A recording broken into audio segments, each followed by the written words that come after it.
Lovely moonlight reflection on the water. Yes. So how far away is the moon? 100 miles? 200 miles? Well, I'm sure we can work that out another day, as it makes its circuit around a flat earth. A lovely reflection on the water right up to my feet. From my perception, from my point of perception.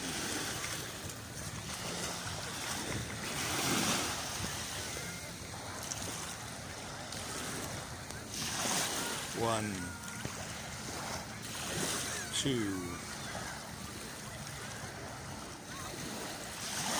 three, 4, 5.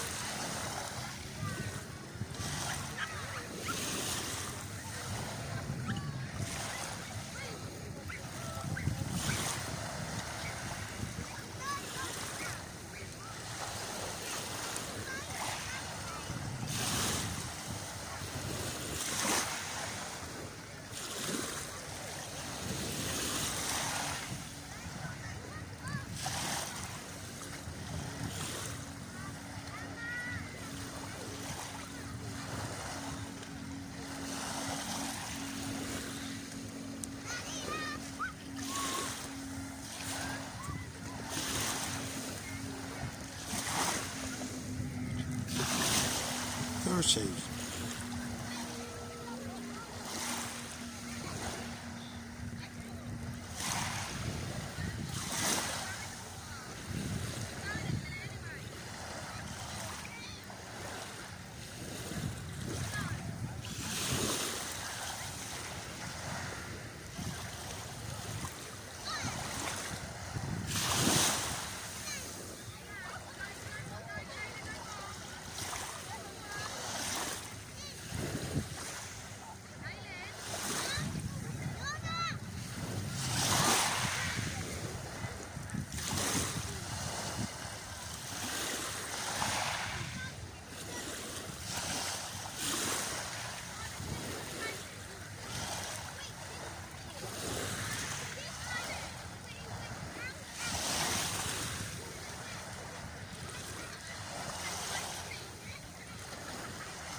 $60.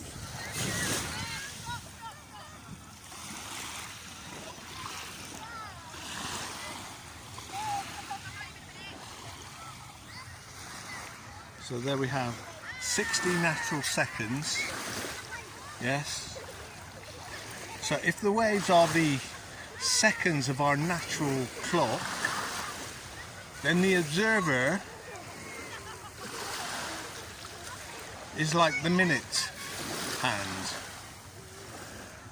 The sun is like the hour hand. The moon, which we can just about see, or I can see, very, very faintly in the distance, that counts the months. And then we have the zodiac, which counts the seasons and the years. So here I am, just clocking in, just doing some time. 2, 3, 4 natural seconds, naturally charging up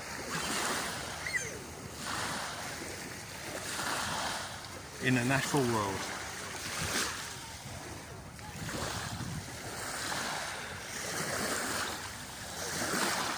Seconds away, wave of the day. So 2028, and we can note where the sun is at the moment. Over that building, just above that spire on top of that building.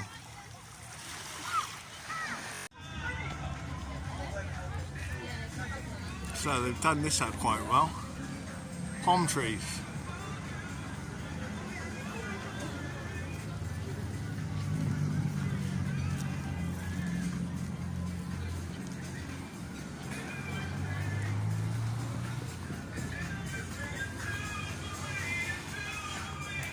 And round the back, well, can't really go this way.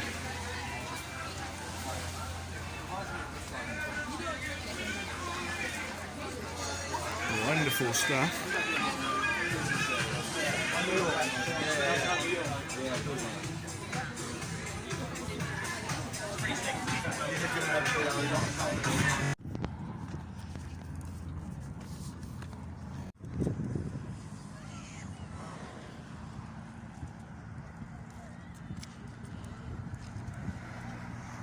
So here we are, 2040 on the 21st of July. Action stations, and there we go, curveballing into the distance. I've calculated that the sun, well, at midday it was up here, yes, and now it's gone all the way over there. So it's travelled about 5,000, between 5,000 and 6,000 miles since midday, which puts it over the west coast of Canada. Yes, about 1,000 miles out at sea at the moment. And so we're filming a local sun on a flat earth that is some, well, maybe 5,000–6,000 miles in the distance at this time. And because of our perception, I mean, it always stays at the same height, which is between 50 and 60 and maybe even 70 miles high. But because of our perception, we view it as descending. Yes, because for the horizon, the land meets the sky, but the sky is always as high as it is, and the sun is always as high as it is, as it curveballs around.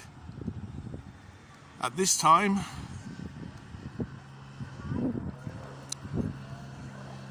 well, near the Tropic of Cancer. Yes. And so that is our cathode for the electric battery of our flat Earth. And we're all connected to this battery in one way or another. And over there we can see the moon, well, very, very faintly at the moment. But that's our anode for the battery. And I'm standing on, yes, the Salt Bridge.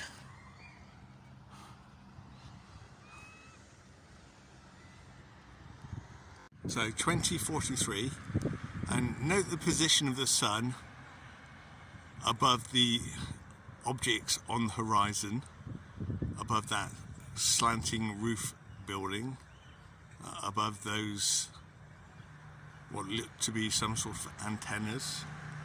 Yes. Okay, here we have 2053, and it seems to be going behind some clouds.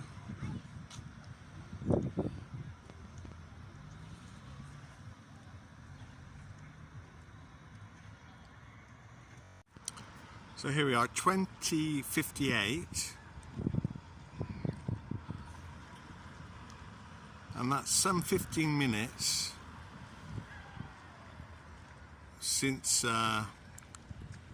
it's moved from those antenna next to that sloped roof. Yes.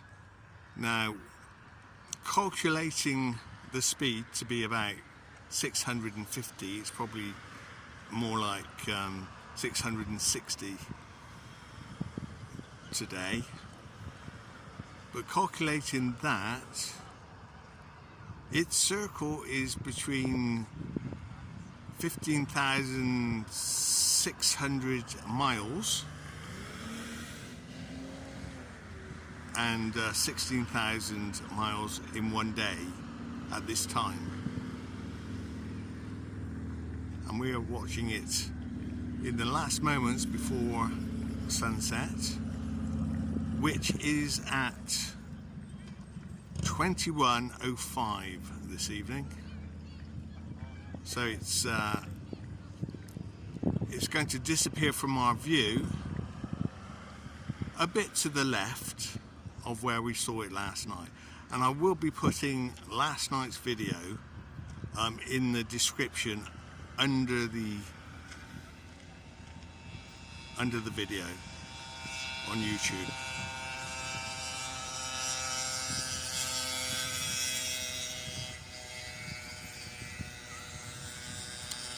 So slowly watching it speed into the distance. Like I say, at this moment, some 1,000 miles or more past the west coast of Canada at this time. And this is how we see it. It's quite a distance.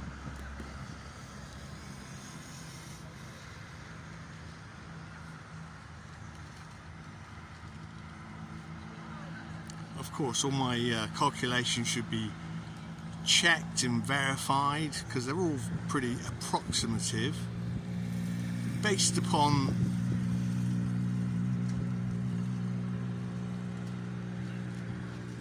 travelling around the equator, which is 24,000 miles.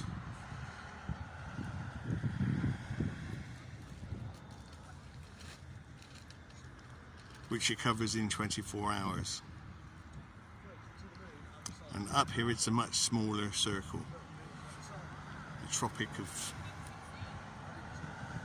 Cancer on the flat Earth map can be calculated to be much smaller.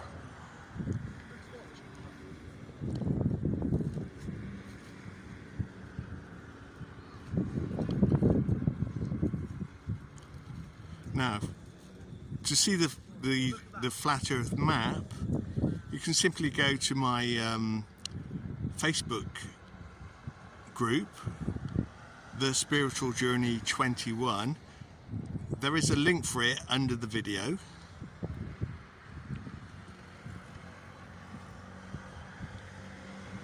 And if you send a request to join, I'll let you in.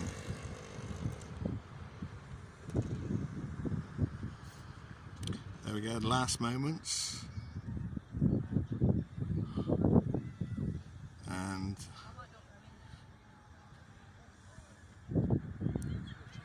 there it goes, completely obscured by those buildings, with some moments to go before sunset. And the moon, well, the moon last night, the moon was at this time was about over the edge of the Isle of Wight, the extremity. So, as I say, it takes 25 hours to complete a circle. So in an hour it should be just over the edge of the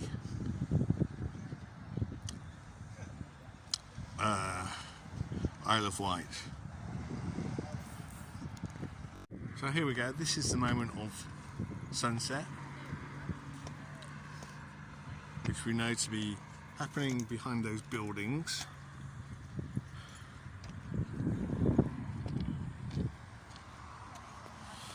And the moon has quite a way to go to the edge of the Isle of Wight. Perhaps a better view of the edge of the Isle of Wight over there, and we can see the moon just up there, and that's the distance it should travel in about 1 hour. So here's the edge of the Isle of Wight seen from a different angle, and the moon rushing towards the well, not so much lazily rushing towards the Isle of Wight, or above the Isle of Wight. Now we've got a lot of clouds, so hopefully there'll be some rain, and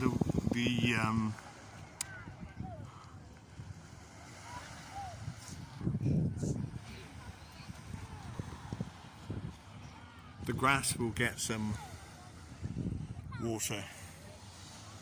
It must be very thirsty, starting to turn to hay. So here we are overlooking the South Sea East beach and the pier in the distance. 21:21 on the 21st of July, and there's still quite a few people in the water enjoying the beach. Oh, well, that's definitely in the water.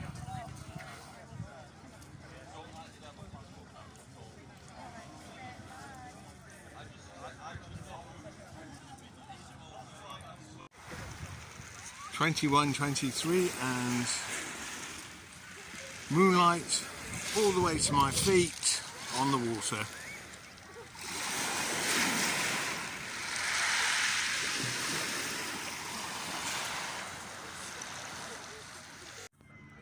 (21:36).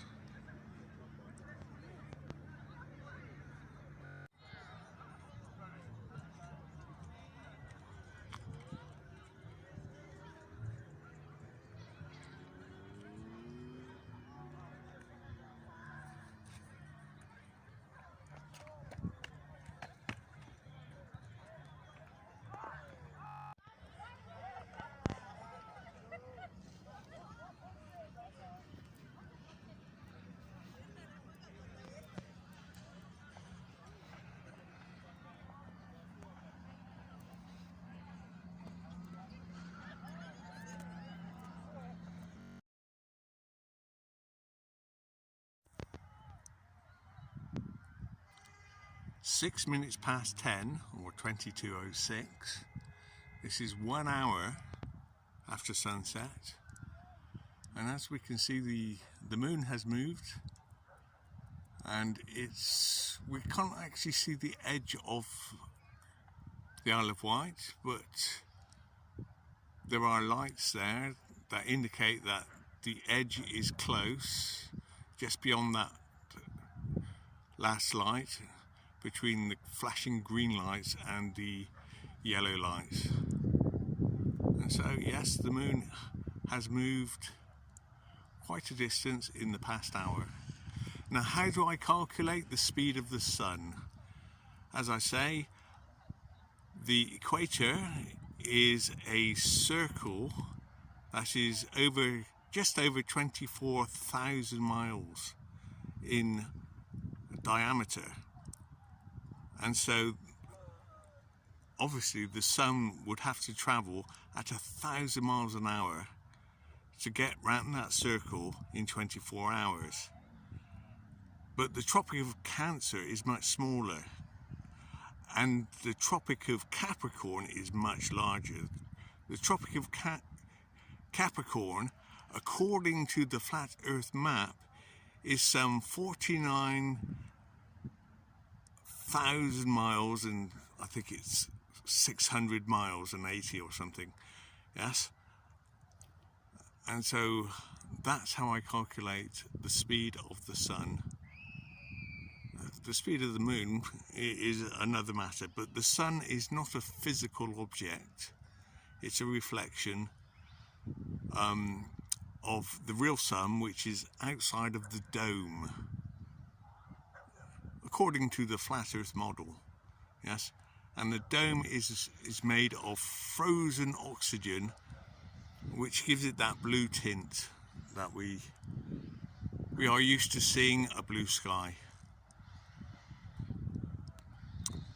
So there we go, for the 21st of July 2021. Just 2 hours ago we saw the sun in this direction with the reflection on the water. Yes, and now we see the moon and the reflection on the water. So this is charging the water with a silver reflection, and the sun was charging the water with a golden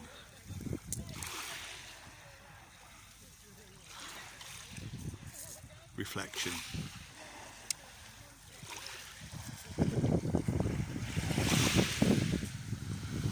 This is the anode and the sun is the cathode.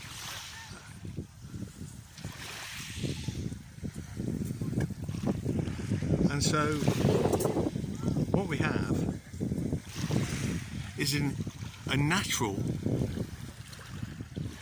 electric biodome that we live in.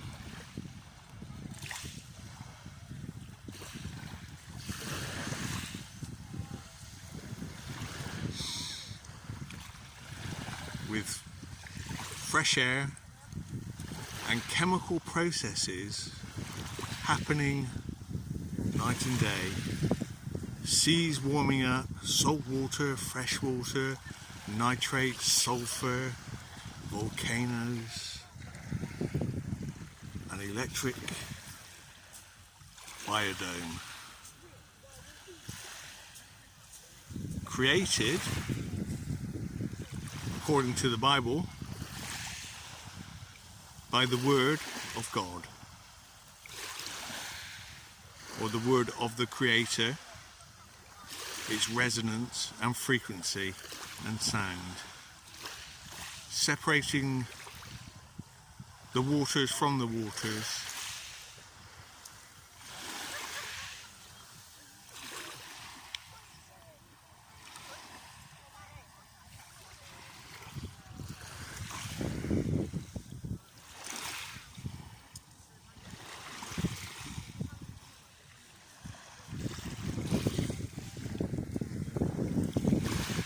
and a whole biodome within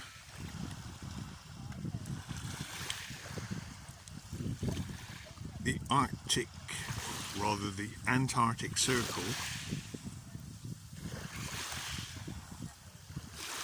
which is the edge of our pond, and the pond is filled with all the continents and all the seas.